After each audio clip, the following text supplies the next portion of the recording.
I'm Reid, editor of Designing Lighting magazine, and I am here with Andrea Hartranft of Hartranft Lighting Design, and we are in Atlanta. And Andrea, congratulations on Gilmore. Thank you so much. Okay, I was excited to read about this yesterday, and I appreciate you giving me an opportunity to sit with you and kind of talk to our audience a bit. Glad to do it. Okay, tell us a little bit about Gilmore. Why Gilmore? Well, Deborah Gilmore is a brilliant designer. I've known her for many, many years. She brings many, many years of experience to our firm in sectors that we don't necessarily, we have experience in, but we don't focus on the way she has. And she expands our firm's capabilities and resources. So to have her as part of our team and to have Gilmore as part of our firm is a good thing all around for our clients and for us. Sure. Now, she's DC based, so I assume when you worked back with Candy, you knew her, correct? Oh, I've known Deborah a very long time. Okay. So what all did Deborah bring with her? Randy, you're asking a loaded question and making me laugh. Okay. With Deborah, we're also very, very lucky to add Rob Smith. And among other things, besides being just a lovely human being with a great design sense and a great set of design skills, it's the first man in our firm, and that's exciting. I'm sure. I am sure. How many people in your firm now total? We are 14 total. Okay, my goodness. And 5 years ago, you were how many? Less than 14. We were, I think, 6. Okay. 6 or 7, something like that. Well, congratulations on the big growth. And I know when you picked up Shoshanna, which was, a year ago, she told me just a little bit about the terms and how fair you were with her when bringing her on. So I just wanted to pass well, that's that always on. Great to hear. Actually, she's upstairs. Hopefully we'll see her soon. Maybe she can make a cameo appearance. You know, with Paula and Shoshanna and Diane, we feel very strongly about everybody having a good life that works at HLD, and you know, we want to honor what came before, and the same thing goes with Deborah. You know, we celebrate the work that she's done. She's got some beautiful projects that she did, and that just makes us better as a firm. Sure, no doubt. Do you see further acquisitions in 2024? I see a grandchild coming in about 5 weeks. That's as far as I can see. First one? First one. Okay, it's going to change your life. I've got 5, so it will change your life. But to your point, you've always had a great work-life balance. When you started up, you didn't. Honestly, so much, it really isn't about acquisitions. It's about what keeps the firm healthy. You know, there are the lighting industry is changing, the profession's changing. We have to keep up. And we, as a team, and especially the principals in the firm, are trying to figure out what that path looks like now. Sure. Who are the 4 principals? Paula Ziegenbein in Boston, Diane Rodriguez in Indianapolis, Shoshanna Segal in New York, and yours truly. Yours truly. Okay. Let's talk about the industry for a little bit. Can you tell me the importance of circadian entrainment and specifications today?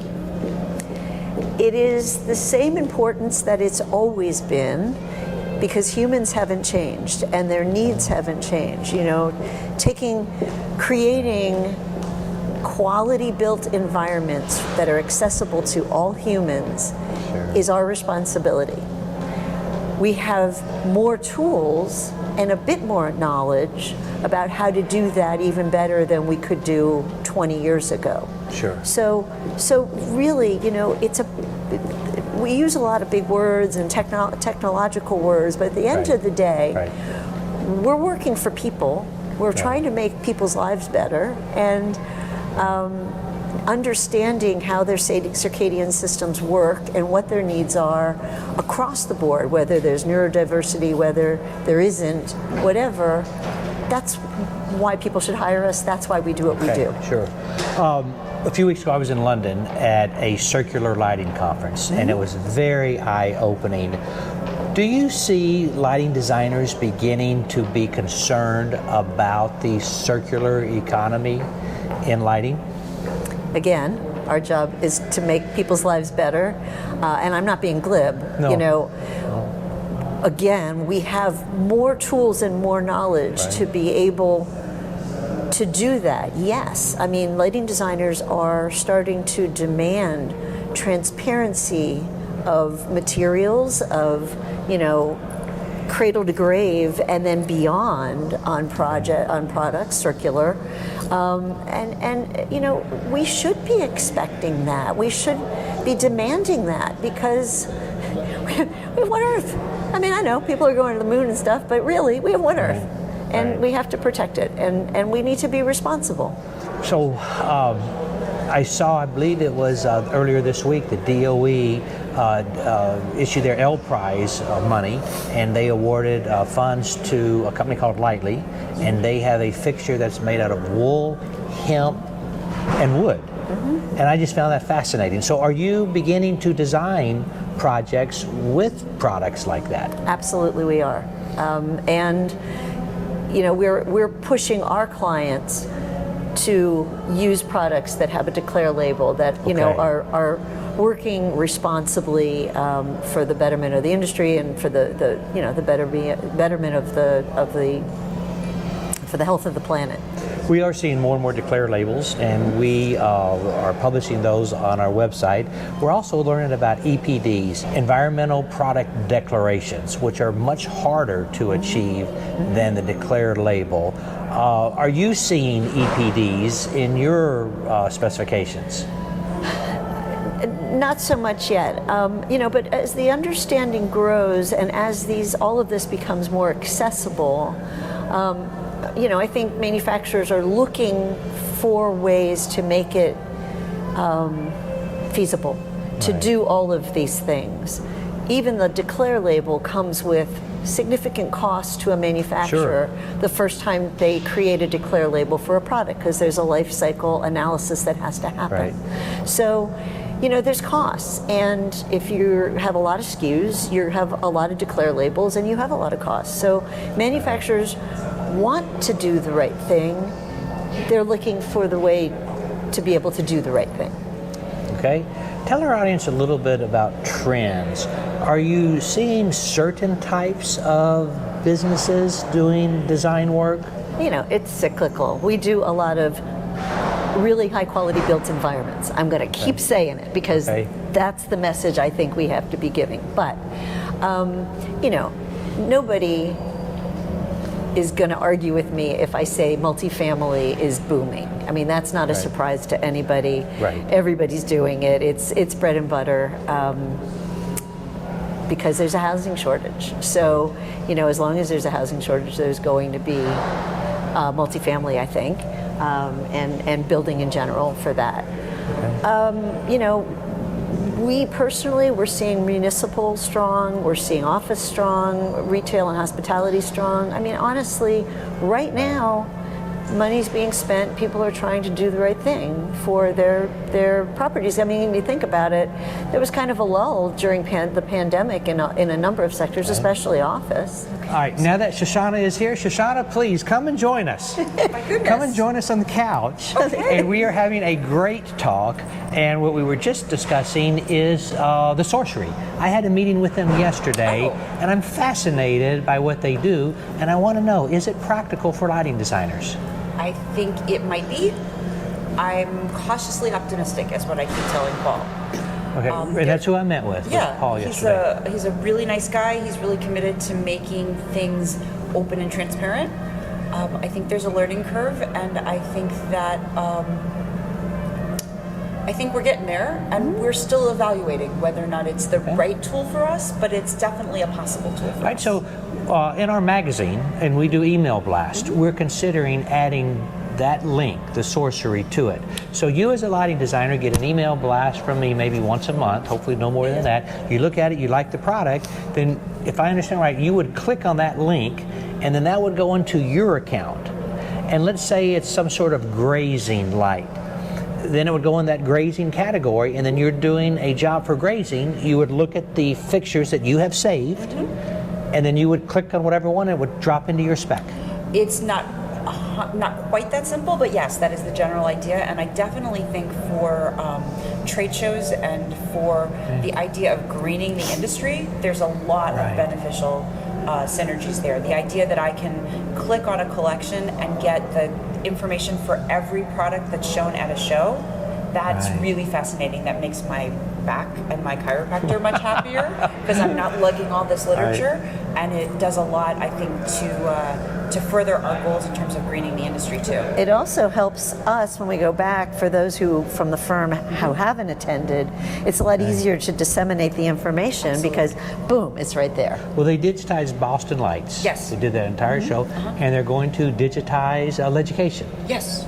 That's going to be a big undertaking for them, but that's actually going to make their platform a lot more useful because the usefulness of their platform depends on the number and the depth of product that they have available that I don't have to add in as a record. So yes. Well, I've been a manufacturer for years at Light Fair and Education, and I would like just try to stick my spec sheets in your hands, right? And you've got full hands in the bag, and I'm trying so hard to get that spec sheet in your hand. This does seem like a great way. I couldn't want a piece of paper in my hand less if I tried. Yeah. This show I went to in London on the circular economy, they had zero paper. Well, I would hope so. Did not even have a printed agenda. That's awesome. And if you wanted water, you had to have a water bottle, which I carry, so that was great. Okay, how do you see the overall lighting design industry right now? Again, That's a nice, easy softball question. Exactly. I think I see us as an industry that is in our adolescence, that for both, I always fall back to parenting analogies when all else fails. Okay, sure. There's a lot about us that is really developed and really keenly aware of things, and then there's a lot of stuff that really still needs some grooming and some help and some pushing forward Such gently. as? I think that we're beginning to look at equity in a really interesting and important way, but I think we still have a ways to go. I think we are beginning to look at what it means to be a lighting designer as opposed to some other lighting professional in a lot of really interesting ways, but I think we all have some soul searching and some processing that needs to happen to sort of figure out what that means. I think we also need to start flexing our muscles a little bit on specification integrity and on what it means to hire a lighting professional to work on your project. I think we maybe are not feeling our own power as much as we should, and we need to learn to speak to our architectural and interior design colleagues in a way that allows them to understand that we are fully fledged design partners with them, not people who just pick out holes in the ceiling. Right. Or draw their stuff in Revit. Exactly. Okay, very good. Andrea, your firm was one of the first firms to be virtual. Long before the pandemic, you never had offices, kept that overhead low, which was so smart. And now with, as you have grown, how do manufacturers make sales calls on you and reps? So,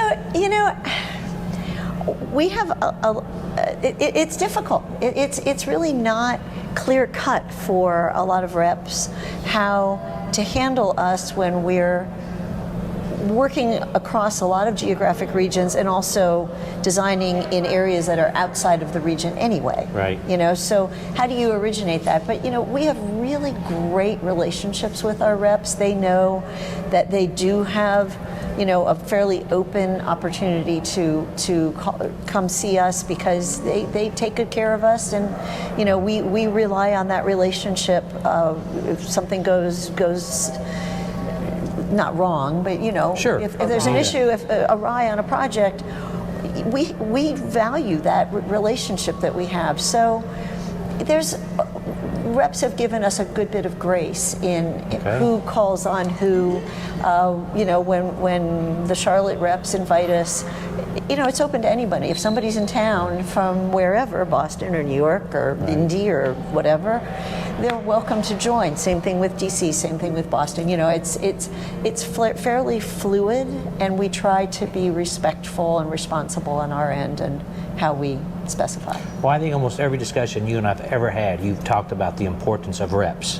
But when I talk to reps, not about your firm, they just say it's really hard to get in to see the lighting designers because they are working maybe 2 or 3 days a week in the office, and that's it. And that it is more difficult to see them in person. Right, But and honestly, that's the only way we want to see them, because 2 years of pandemic looking at lights on Zoom, I don't ever want to do that again. It's just, it's not feasible. That's why I wanted to interview you in person and not over Zoom, because it is so much better. Well, it was great to both be in Atlanta it is at so the much same better. time. That was nice. Closing comments? Well, since we started the interview with, you know, talking about Gilmore. the Gilmore acquisition, I just want to say again, we are so very thrilled to have Gilmore and everything that Gilmore brings in Hartranft Lighting Design. We're excited for the future of our firm. You know, we're not done yet. So we're not done yet. I love it. We're not done yet. So All right. You know. Well, congratulations. Thank We're you very so happy much. for you. Very happy with you. Thank